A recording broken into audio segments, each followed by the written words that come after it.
Then came D-Day. It was in the late night darkness of June 5th when, after receiving donuts and coffee from the Red Cross donut dollies at RAF Station Fockingham, me and the other men in the 508th S 1st and 3rd Battalions geared up.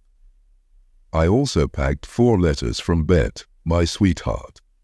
We loaded onto AC-47 from the 9th Air Force's 313th Troop Carrier Group and took off shortly before midnight, heading for Normandy along with hundreds of other planes.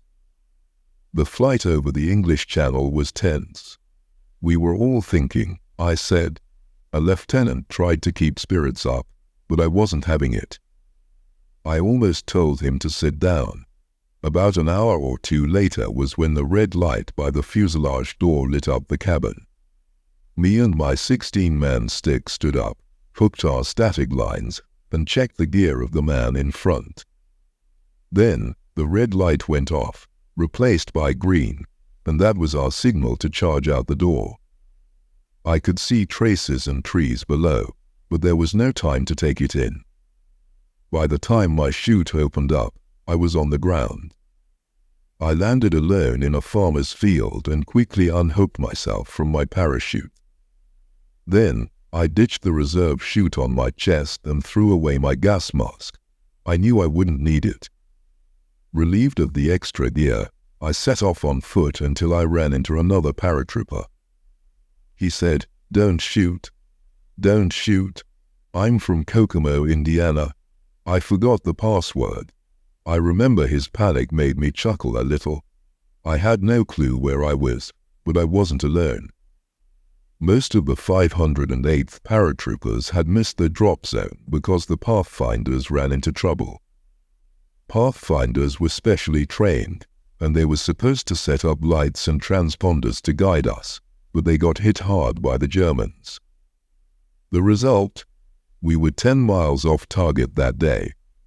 I stumbled into a pit used for a bathroom. I recall, my embarrassment palpable even amidst the chaos of war.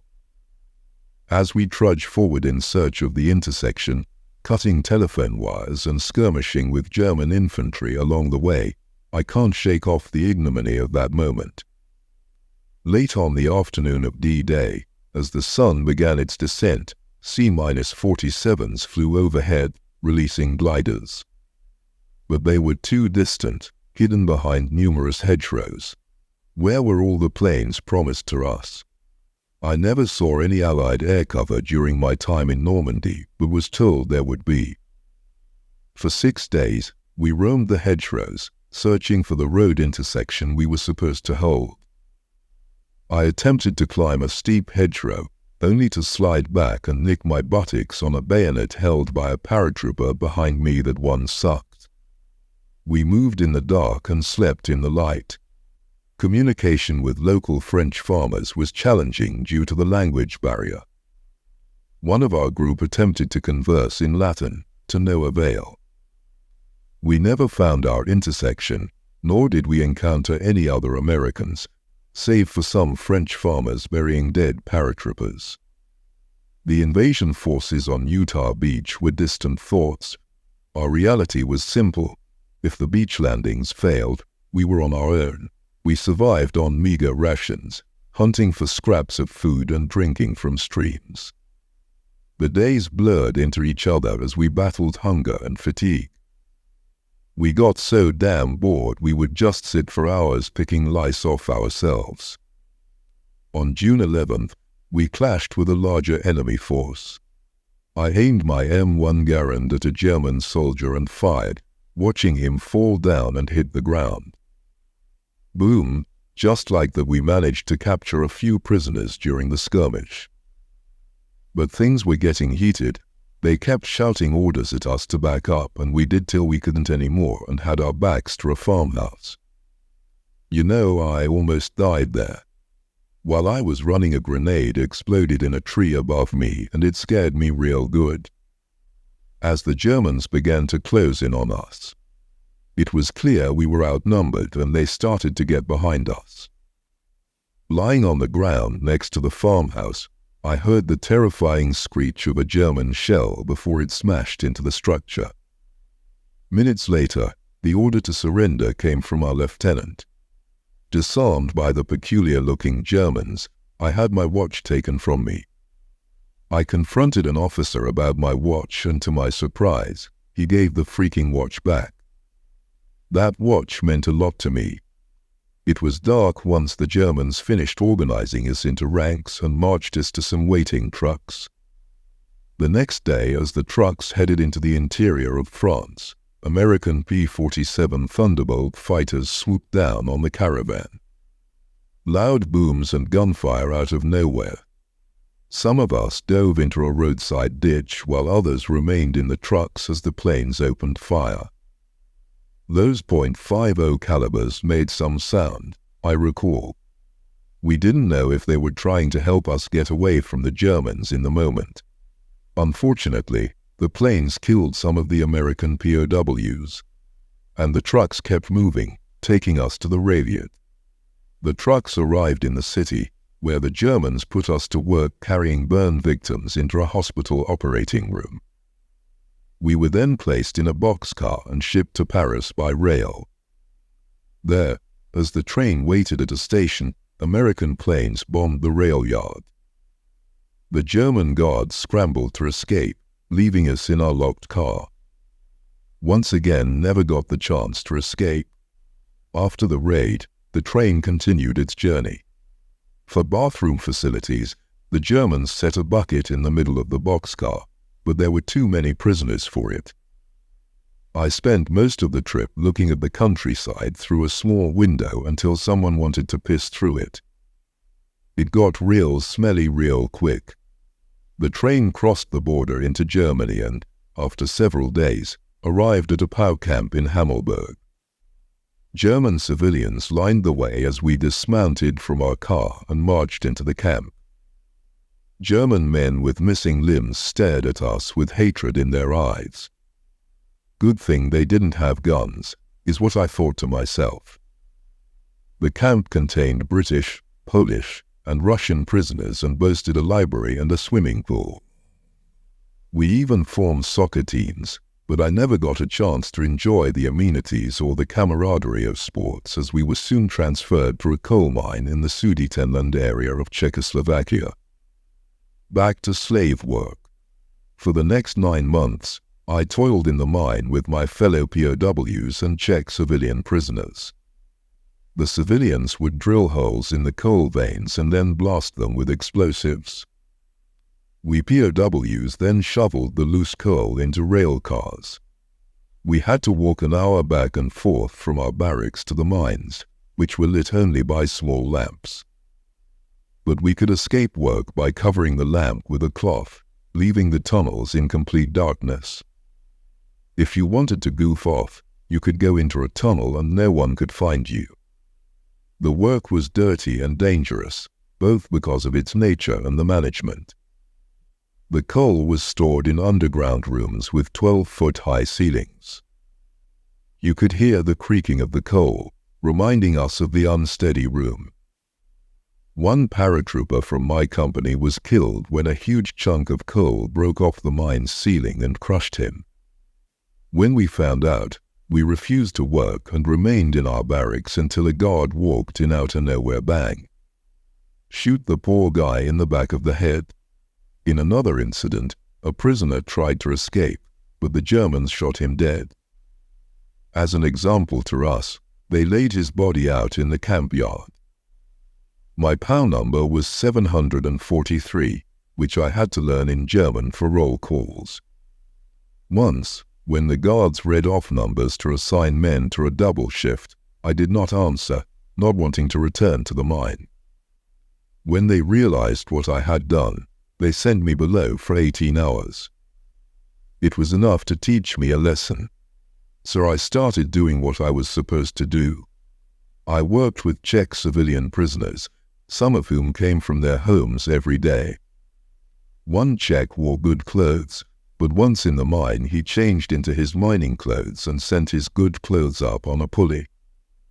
When the shift ended, his clothes were lowered back down, and he would shower and change. I eventually made friends with the Czech, who would sometimes bring me food from home. He'd bring an apple and I'd eat it, seeds and all. I needed all the nourishment I could get. The daily meal was a single bowl of thin soup with, if I were lucky, a piece of meat too old for the Germans to bother to eating, so they give it to us.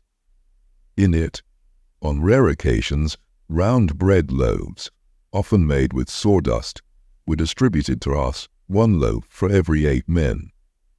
I would cut it into 8 slices and hand each slice to a fellow prisoner who stood with his back to me and called out names. That way, if someone got a piece bigger than another prisoner's, no one could complain about favoritism. Food was all we talked about. We were obsessed with it. I promised myself after I got out of there I would never walk past a bakery again. I scrounged for food. We often had to sneak vegetables from nearby fields because guards would beat or shoot anyone caught stealing. One day, while marching back to our barracks from the mines, I grabbed some potatoes, but they didn't sit well with me. I got heartburn so bad I didn't think I could breathe. Over 9 months, I lost more than 40 pounds. I noticed that the German-speaking prisoners working in the kitchens never seemed to lose weight. "How come you guys are getting fat and we're getting skinny?" I asked them. I kept a diary of my time as a prisoner, but when one of the well-fed cooks noticed it, he made me an offer. "I'll take care of it for you." Thinking that he had a better chance of protecting the diary, I gave it to him. I never saw it again. The only relief we got was from Red Cross parcels, which included canned, dry, and powdered foods, as well as cigarettes and soap. I used my package to make the best meal of the war, a sundae with snow, powdered milk, and a little jam. Since I didn't smoke, I traded my cigarettes for food and even used some of the contents for unique things. I would clean my teeth with soap. As the weather turned cold, I remember the frost being real heavy. All I had for warmth was my thin cotton jump jacket. Working in the mines, most of us wore through our socks, but the Germans showed us a remedy, folding a piece of cloth over each foot before putting on our boots. "And that was your sock," I explained. We were left in the dark about the progress of the war. Sometimes, the Germans would report that their troops had made a strategic withdrawal, but they never said, "retreat." At Christmas time, a wounded German who was once a guard visited our barracks and sang Christmas carols with us. He said nothing about the German offensive in the Ardennes. We didn't hear much about the Battle of the Bulge. We felt sorry for the recuperating the German because we knew he would eventually be sent back to the front. With a lack of news, warm clothing, or decent food, I relied on something else to get me through the war. I had 4 love letters from Beth that I got before D-Day. I somehow kept them from all the searches. I don't know how I held on to them. I read my wife's letters constantly whenever I had a private moment, even as they became covered in coal dust. I loved reading and rereading him, though they made me homesick. After my jump into Normandy, Beth received a missing in action notice from the War Department. 3 months later, she received a notice that I was a prisoner of war. For 3 months she didn't know if I was dead or alive, I said. While I felt the physical strain of war, she got the mental. After a while, we POWs were allowed to write home and receive mail. "What could you say?" I asked. "I'm doing well. I never got sick. I was in good shape but was losing weight." Beth eventually sent me a picture of herself sitting on a chaise lounge chair, wearing shorts. "It didn't help my homesickness," I said. What a picture to send me in a prison camp. I determined to make it back to her. I always had it in my mind that I would be going home. There were signs that the war was coming to an end and that I might just make it home. American fighter planes began flying near the camp. We knew the front was getting close, I said. When the planes got too close, the Germans marched us out of camp. On one march when we passed a farmhouse, another soldier and I broke away from the column and hid in the basement. The farmer and his wife protected us even after German soldiers later occupied the first floor. Their food situation improved as the farmer's wife brought down home-baked goodies. One day at the end of April 1945, the farmer's wife walked down the basement steps and reported that the Germans had left. We hustled up the stairs and out of the house, where we encountered American soldiers who had already liberated our slave labor camp. I heard that when the Americans got to the camp, they asked, "Is there someone we should take care of?" We told them about the German who had killed the protesting prisoner who refused to work. Later I heard they shot him. The first thing I ate was white bread. It tasted good, I recalled, reliving the moment. I stayed up all night reading magazines. Soon, I was sent to a hospital to gain back my weight. They told us, "Take what you want, but eat what you take." They didn't have to tell me twice. I was in an army hospital when I learned about Germany's capitulation on May 8, 1945, VE Day. There wasn't much reaction, I said. We were still in the service, and there was still a war raging in the Pacific. Once I was well enough, I was sent to Camp Lucky Strike in Janville, France, the first leg in the trip back home for many Americans. From there I returned to Nottingham, England, for the boat ride back home. I had been reissued a paratrooper's jump uniform, but only regular infantry boots. Everyone had jump boots, but I could not get a pair, I groused. When I arrived in New Jersey in June, I went to call my wife in Ithaca, but changed my mind when I saw the long line of soldiers waiting to use the phones. Had I called, I would have found out that my mother-in-law had died that day from high blood pressure. I had missed the chance to support my wife for her mother's death, but I was determined to make it back to Ithaca for the funeral. After finally contacting Bet and learning about her mother's death, I hopped on a northbound bus. After a long ride, the bus pulled into the Ithaca station and I stepped off to see my wife, my mother, and members of my own family. My mother looked resigned, but my wife had a big smile. My sister snapped pictures of the reunion. Bet told me it looked like I had put on a little weight. Yeah, I agreed with a smile. I do look a little pudgy. 2 months later, I lost my worry about again having to leave Bet and take part in the invasion of Japan. The radio announced Japan's surrender on August 14, 1945, and Ithaca exploded in celebration. Citizens packed the downtown area, cheering any and all servicemen. I attended the joyous ruckus in my uniform with the 82nd Airborne patch on my shoulder. Everyone offered me a drink. The happiness had its effect. I passed out from drinking too much. My war was at last over. After returning to civilian life, I went to work for the U.S. Postal Service in Ithaca, a career I held for 32 years. Bet and I had 3 children, 2 grandchildren, and 1 great-grandchild. We remained married for 66 years, until Bet passed away in 1997. I still have her coal-covered letters and read them from time to time.